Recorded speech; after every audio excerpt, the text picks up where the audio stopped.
Hello and welcome to 10 at 10. My name is Michael Ramage. I'm the director of the Cyber Education Research Center here at Murray State University, and welcome back to 10 at 10. 10 at 10 is brought to you through a partnership between Murray State University, Grow West, the Technology Council of West Kentucky, KY Innovation, and local partner Sprocket Innovation in Paducah and the Kentucky Innovation Station in Madisonville. Welcome to episode 218. It's an even number episode, so we are looking at the news of the day. We always do this with the idea of what can we learn from the news of the day to help us be a little bit safer in cyberspace. So with that, let me just dig into it. The first one article I'm going to talk about is related to AI. And there was a state, Washington State, really, what they're doing from a legal standpoint doesn't really apply to us. I get that, and I don't really care about that part. But what I do think is interesting is the whole point of this article is that some state health privacy laws, but let me expand that to privacy laws, to federal privacy laws, can really throw a curveball into AI. And what I think is important about this article to take away is that there's a lot of us that are wanting to do more and more with AI, and I like that. I want that. I love to see how we can use technology to help us work smarter, not harder. I love all of that. But you got to be careful about what you're doing with data. The customer data, the client data, the student data, the patient data, all of those records that you have, you are legally required to protect those. And if you're using some AI tools, then you may accidentally be sharing those or disclosing those in a way that is contrary to the privacy laws that are in place, or HIPAA or FERPA, some of those regulatory requirements. So you just really need to be careful on how you handle those. That's the primary thing I want you to take away from that.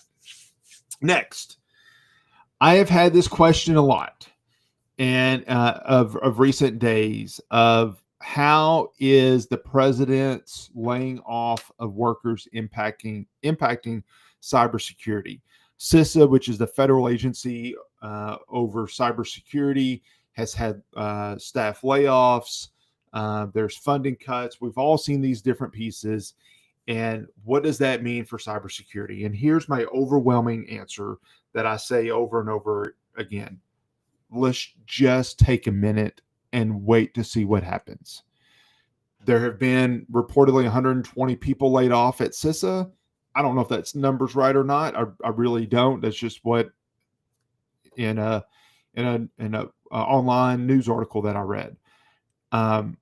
What this article is talking about is White House instructs agencies to avoid firing cybersecurity staff when they're laying people off. We want to make sure that we have the protection for our cybersecurity infrastructure and those threats. Now, how does that fit into CISA? How does that fit in some of these other agencies? My honest answer is I don't know. I know the president has identified someone to lead CISA. That person has been nominated. There have been layoffs. There have been cuts. But what ultimately happens, let's just take a minute and let everything work itself out, and then we'll be able to go from there. That's really my just cautious in making absolute pronouncements on that. Another article that I came across that I thought was really interesting, because if you know me, you know I am anti-QR code. I hate QR codes.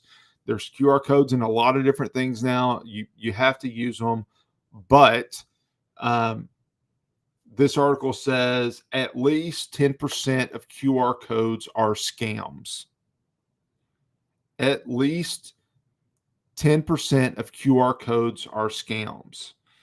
And they're, if you think about it, they're attached to online orders, they're restaurant tabletops, public posters. There a lot of these are scams. Let me read this specifically.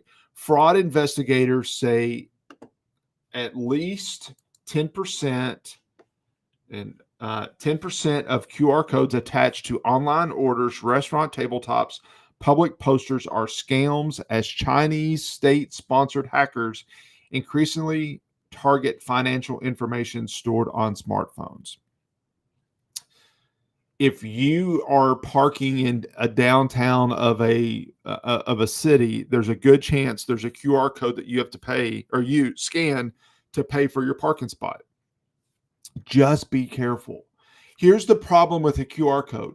If you listen to me, you know that you're not supposed to click a link without really investigating to see what it is. You scan a QR code, you don't see what the link is, and essentially you're opening it. So you just have to be careful. I just always would encourage you to be very hesitant about that. All right, so let me move along. This is some unfortunate, but the reality of the situation, and it's somewhat related to what we just talked about. The FTC says that in 2024, Americans lost $12.5 billion to fraud. There were 2.6 million fraud reports and at least 12.5 billion lost. There's job scams, there's employment agency scams that are occurring. There are individual losses to your investments that are happening. The median loss is $9,000. Just yesterday, I heard a story that occurred the day before from an older gentleman that was the victim of a scam, and that individual had actually gone to the bank to get the money to pay the scammer, not knowing it was a scam. The bank refused to give him the amount of money they were asking for, so he was panicked, not knowing what to do, because according to the scammer, his child was in jail and needed the money to make bail.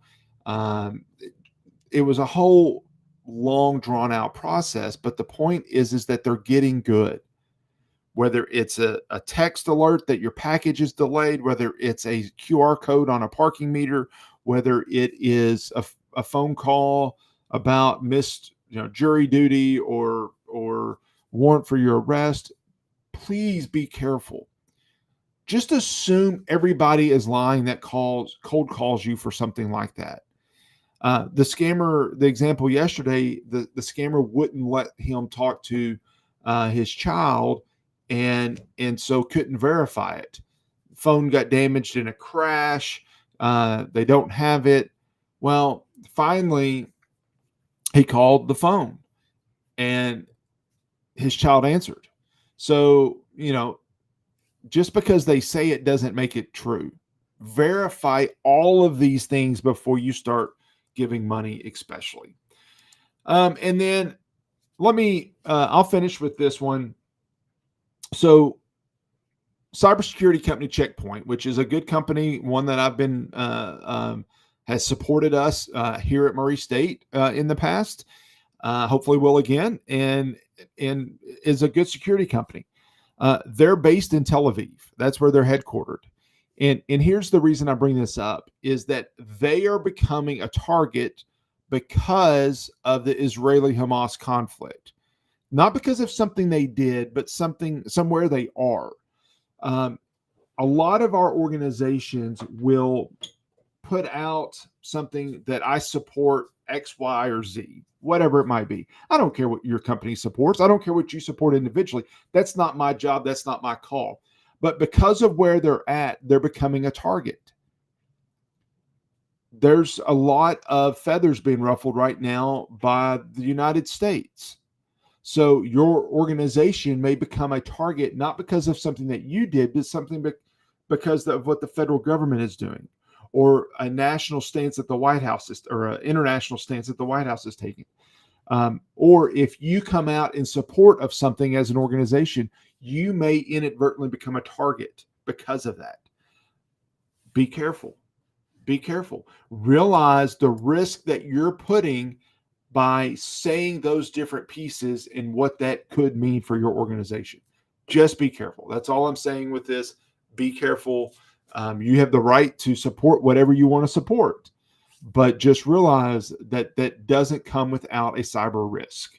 So, anyway, if you have questions, please let me know. If you have stories you want me to talk about or topics, please always let me know, and I'm happy to include that in our rotation. Thank you for watching, and I'll see you next week back here on 10 at 10. Thank you. Bye.